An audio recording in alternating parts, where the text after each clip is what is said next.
November 23, 1941. 40s, 47 a.m., Sidi Rezegh, Libya. Lieutenant James Hutton crouched inside his Crusader tank as German 88mm shells screamed overhead, each impact sending shockwaves through the thin armor plating. The metal beneath his hands vibrated with every near miss. Outside, in the cold desert dawn, 17 British tanks burned like torches. His radio crackled with death, screams cut short, static replacing voices he'd known for months. The Germans called them Tommy cookers. Hutton called them coffins. But in 43 seconds, he would do something that would make every panzer commander in North Africa reconsider everything they knew about armored warfare. Between October and December 1941, British armored units in North Africa suffered 68% casualties. Tank crews had a lower survival rate than bomber pilots. Before we continue with James Hutton's incredible story, we need your help to keep these forgotten heroes alive. If you're already hooked by what you're hearing, hit that like button right now. It tells YouTube to share this with more people who care about real history. Subscribe to this channel so you never miss another story of courage and innovation from World War II. And here's something we love. Drop a comment below and tell us where you're watching from. Your country, your city. We have viewers from Buenos Aires to Berlin, from Manila to Montreal. Are you a veteran? Did your grandfather serve? Do you have a connection to this war? We want to hear from you. Now back to Sidi Rezegh, November 23, 1941, where James Hutton was about to discover why speed mattered more than armor. James Hutton was 23 years old, 5'7", from a coal mining family in Nottingham. He'd never driven anything faster than his father's delivery truck before joining the Royal Tank Regiment in 1939. His hands were too small for the gunnery controls. They had to wrap tape around the firing lever so he could grip it properly. The other tankers called him Sparrow because of his size. In the deserts of North Africa, where every man looked like a giant in his dust-covered uniform, Hutton felt smaller than ever. He joined because his older brother died at Dunkirk. No body recovered, no grave. Just a name on a memorial wall. Hutton figured if he was going to die too, he might as well die doing something that mattered. The Royal Tank Regiment issued him a Crusader Mark I in September 1941. When he first saw it, he thought someone was playing a joke. The armor was 40 millimeters at its thickest point, barely enough to stop rifle rounds. The Germans' Panzer III had 50 millimeter, their Panzer IV had 80 millimeters. The armor on a Crusader was so thin you could hear voices from outside. Every pebble thrown up by the tracks sounded like incoming fire. The fuel tanks were positioned inside the crew compartment, which meant if a shell penetrated, you didn't burn, you vaporized. But the Crusader had something else, something nobody was paying attention to. It could do 27 miles per hour across open desert. The German Panzers maxed out at 18. The problem wasn't the guns. British 2-pounders could penetrate German armor at the right angle. The problem wasn't crew training. British tankers were among the best in the world. The problem was doctrine. British commanders had read all the wrong lessons from World War I. They believed in slow, coordinated advances, set-piece battles, artillery preparation, infantry support. Everything the Germans had abandoned in 1939. German panzer tactics were simple. Find the enemy. Hit them hard. Hit them fast. Withdraw before they can respond. Repeat until they break. British tactics were suicidal. Form up in neat lines. Advance at walking speed. Wait for infantry.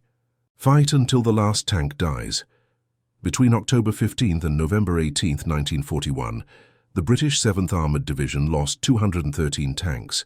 That's an average of 6 per day. The same patterns repeated over and over.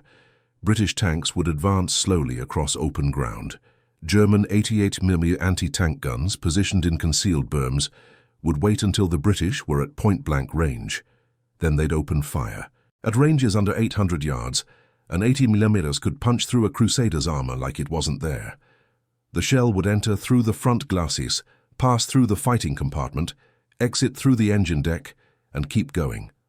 Sometimes the crew didn't even know they were dead. Corporal Danny Morrison was the first friend Hutton lost. Morrison was from Liverpool, 24 years old, engaged to a girl named Sarah, who sent him letters 3 times a week. Morrison and Hutton had made plans. After the war, they'd open a motorcycle repair shop in Leeds. Morrison knew engines, Hutton knew welding. They'd shaken hands on it in Alexandria 3 weeks before deployment. Morrison's Crusader took an 80mm round through the turret ring on November 8, 1941. The shell severed the turret from the hull. Morrison was the loader. They found his identification tags 40 meters away. Hutton stopped making plans after that. The deaths kept coming.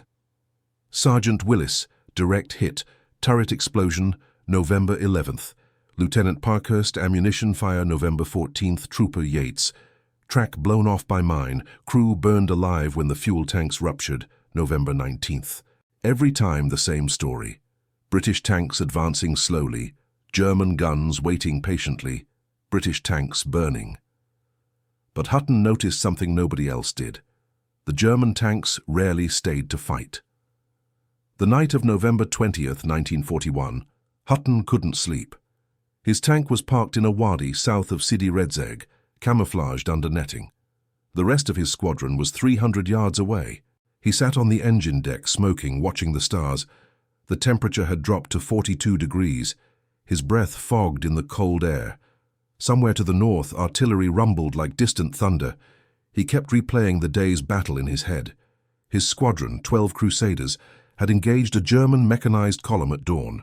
The Germans had 4 Panzer IIIs, 2 Panzer IVs, and 3 88mm anti-tank guns towed behind half-tracks.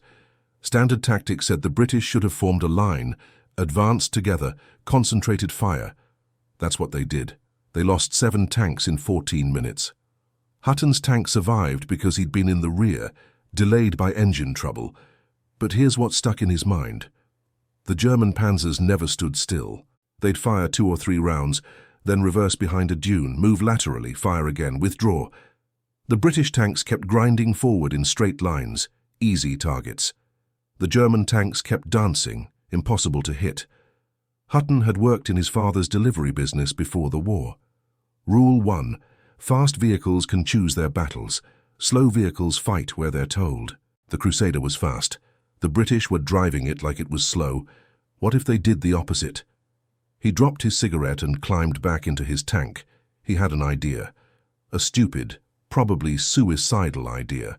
But it was 2:30 a.m. and everyone was asleep. And if he didn't test it now, he'd lose his nerve.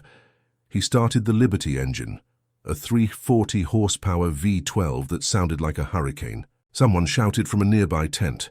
Hutton ignored them. He disengaged the handbrake, shifted into gear and drove out of the wadi. The desert at night was a monochrome wasteland, pale sand, black rocks, silver moonlight. Hutton kept the headlights off. He navigated by starlight and instinct. 2 miles north he found what he was looking for, a series of low ridges and shallow wadis, the kind of terrain where German panzers liked to hide during the day. He ran the test 17 times, full throttle approach, emergency brake, 90-degree turn, full throttle again, stop, fire an imaginary round, reverse at top speed, lateral movement, stop, fire again, forward at an angle. The Crusader's Christie suspension, an American design the British had copied, handled the punishment better than he'd expected. The tank cornered like a race car. At full speed, it could accelerate from 0 to 27 miles per hour in 8 seconds. It could reverse at 16 miles per hour, faster than most tanks could advance, and the traverse speed on the turret was 30 degrees per second, fast enough to track a moving target while the tank itself was moving. By 4:15 a.m., Hutton had proven something nobody in the British Army believed. A Crusader driven like a German panzer was twice as dangerous as a Crusader driven like a British tank. He drove back to camp. His hands were shaking, not from fear, from excitement. He'd just violated about 12 regulations. Unauthorized night movement, wasting fuel, risk of enemy contact. If his squadron commander found out, he'd be court-martialed. But he didn't care, because for the first time since Morrison died, Hutton felt like he had a chance. November 23, 1941, the day everything changed. The German Afrika Korps launched a counterattack at dawn. Intelligence said they had 80 panzers, 35 80mm guns, and 6,000 infantry. The British 7th Armoured Division had 93 operational tanks. High Command ordered a defensive position at Sidi Rezegh Ridge. Standard tactics: form a line, hold ground, wait for infantry support. Hutton's squadron commander was Major Reginald Crisp, a veteran of World War I, 52 years old, who believed tanks should advance with the dignity appropriate to His Majesty's forces. Crisp had never driven faster than 12 miles per hour in his life, but Crisp wasn't there that morning. He'd been evacuated the previous day with dysentery. Command fell to Captain Peter Hollis, 28 years old, a former race car driver from Surrey who'd competed at Brooklands before the war. Hollis had seen what Hutton did during the November 20th engagement, staying alive by moving fast. At 4:30 a.m., Hollis called the squadron together. "New plan," he said. "We're not holding ground, we're not forming lines, we're going to drive like the Germans do, fast, aggressive, hit and run. Anybody has a problem with that, speak now." Nobody spoke. They were all too terrified to argue.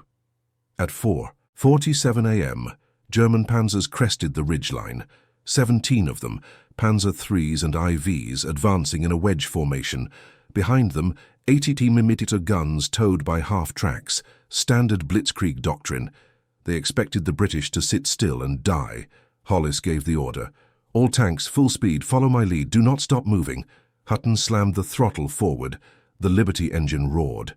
The Crusader leaped forward like a startled horse. Around him, 11 other Crusaders did the same. They accelerated past the dug-in infantry, past the anti-tank guns, straight toward the German line. The Germans opened fire at 800 yards. Too far. Their shells fell short. The British kept accelerating. At 600 yards, Hutton's gunner fired. Missed. The Crusader was bouncing too hard, the suspension compressing and rebounding with each bump. But they kept moving. The Germans stopped advancing. They'd never seen British tanks move this fast. They tried to adjust aim, but by the time they fired, the Crusaders had already moved. Shells hit empty sand. At 400 yards, Hutton ordered a hard left turn. The Crusader skidded laterally, tracks throwing up twin fountains of sand. His gunner fired mid-turn, hit. A Panzer III's track exploded. The tank slewed sideways, immobilized. Around him, the other Crusaders were doing the same thing, moving, shooting, moving again, never stopping, never presenting a stationary target. The German gunners, trained for precision fire at static targets, couldn't adjust. They kept aiming where the British tanks had been, not where they were going. One Panzer IV managed a hit. Corporal Jenkins' Crusader took a round through the engine. The tank stopped, smoke pouring from the deck. But Jenkins was already climbing out, uninjured. The thin armor that made the Crusader a death trap in static combat actually helped in motion. Shells that penetrated often passed clean through without detonating the ammunition. By 5:03 a.m., 16 minutes into the engagement, the German advance had stopped. 3 panzers destroyed, 2 immobilized, the rest withdrawing behind the ridge. The 80mm guns tried to deploy, but the Crusaders were on them too fast, firing at the towing vehicles, forcing the Germans to abandon the guns and retreat. At 5:11 a.m. the Germans withdrew completely. The British held Sidi Rezegh. Hutton sat in his commander's hatch, watching the German tanks disappear into the dust. His hands were shaking again. He'd fired 11 rounds, 7 hits, 2 confirmed kills, and he was still alive. Not because his armor was thick, because he'd never stopped moving. Captain Hollis radioed, "All tanks sit rep." One by one the reports came back. 12 tanks deployed, 1 destroyed, 11 operational. In a battle where British doctrine said they should have lost 8 or 9, they'd lost 1. The Germans, who'd never retreated from British tanks before, were gone. Word spread fast. By noon, officers from other squadrons were visiting Hutton's position, asking questions. "How did you do it? What's the secret? Can you teach us?" Hutton tried to explain. "You don't fight the Crusader like a heavy tank. You fight it like a cavalry horse, fast, unpredictable, never where the enemy expects." But explanations weren't enough. They needed proof. Over the next 3 days, Hollis ran his squadron on 6 separate engagements. Every time the same tactics, speed, movement, aggression, hit and run, and every time the same results. German tanks withdrawing, British casualties minimal. The statistics were impossible to ignore. Before November 23rd, British armoured units averaged 1 tank losses per day. November 23rd, 30, Hollis's squadron averaged 3 losses per day. Other units started copying the tactics without waiting for official approval. Lieutenant Colonel Jock Campbell, commanding the 7th Armoured Brigade Support Group, watched Hutton's squadron engage a German column on November 26th. He immediately ordered his entire brigade to adopt the same methods. Drive fast, shoot fast, don't stop moving became the unofficial motto. By early December, over 200 British Crusader and Crusader II tanks were operating with the new doctrine. Tank crews started calling it Jock Columns after Campbell. Even though Hutton had invented it, nobody asked where the idea came from. They just knew it worked. The effect on German morale was immediate and severe. At German Africa Corps' headquarters in El Agheila, General Ludwig Kruvel stared at reconnaissance reports with growing disbelief. His intelligence officers had documented 12 separate engagements where British tanks, previously easy prey, had routed superior German forces. A captured German diary, later recovered by British intelligence, recorded one panzer commander's frustration. November 29, 1941. The British tanks today attacked like madmen. We could not hit them. They moved too fast. Our 88s fired, but the Tommies were gone before the shells arrived. I have never seen armor move this way. It is not possible, but they did it. German tactical doctrine had to change. Panzer units, accustomed to aggressive pursuit, now had to adopt defensive positions. The famous 80 mm anti-tank guns, previously positioned in static hides, had to be deployed with rapid mobility teams ready to displace at a moment's notice. Supply convoys needed doubled escorts. Artillery had to pre-register defensive concentrations instead of offensive barrages. By mid-December, German situation reports stopped calling British armour inferior. They started calling it unpredictable and highly mobile, the same terms they'd previously reserved for their own panzer forces. Field Marshal Erwin Rommel, reading reports at his headquarters, reportedly said, "The British have finally learned to use their speed. This is not good." It wasn't good for the Germans. Between December 1941 and January 1942, German armoured losses in North Africa increased by 43%, while British losses dropped by 61%. The casualty ratios, which had heavily favoured Germany through mid-1941, suddenly reversed. But nobody told James Hutton. He was too busy fighting. The British High Command didn't like what was happening. Major General Willoughby Norrie, commanding XXX Corps, issued a directive on December 8, 1941. All armoured units will cease unauthorised tactical innovations and return to established doctrine immediately. The directive was ignored.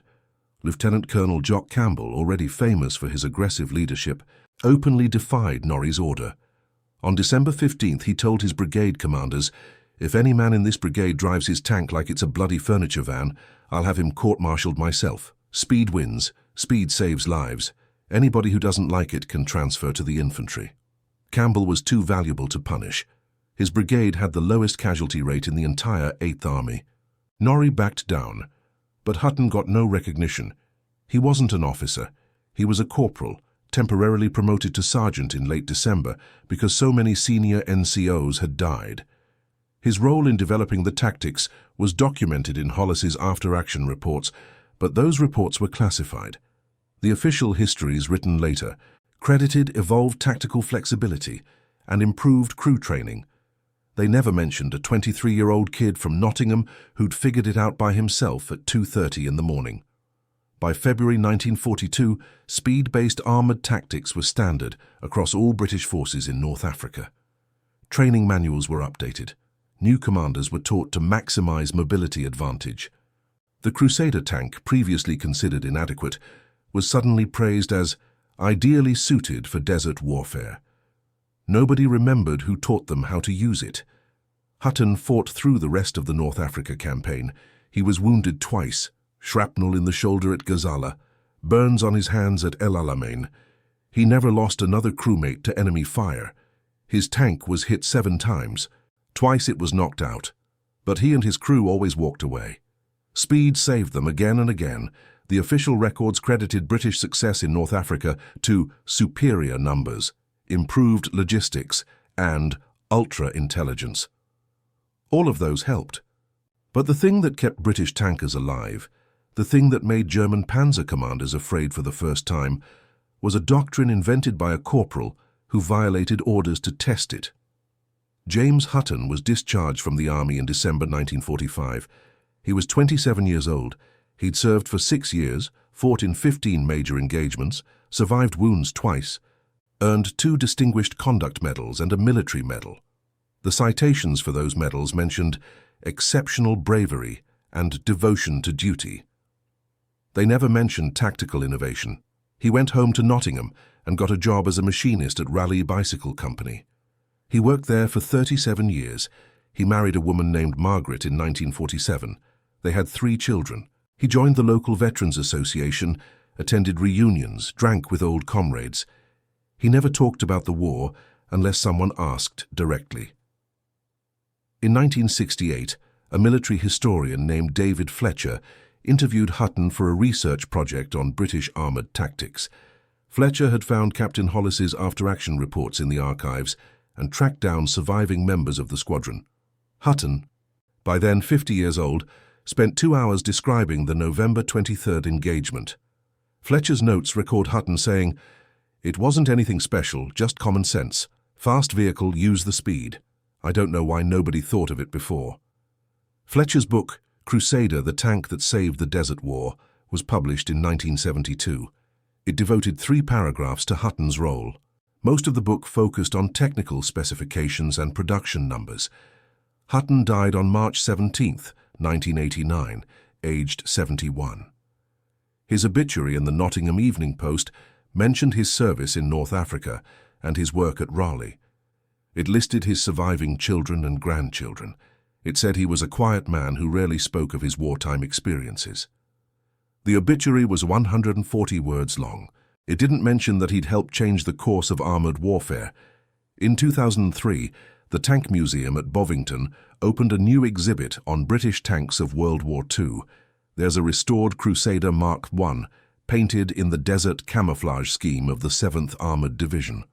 A placard explains that the Crusader revolutionized British armoured doctrine through its emphasis on speed and manoeuvrability. James Hutton's name appears nowhere in the exhibit.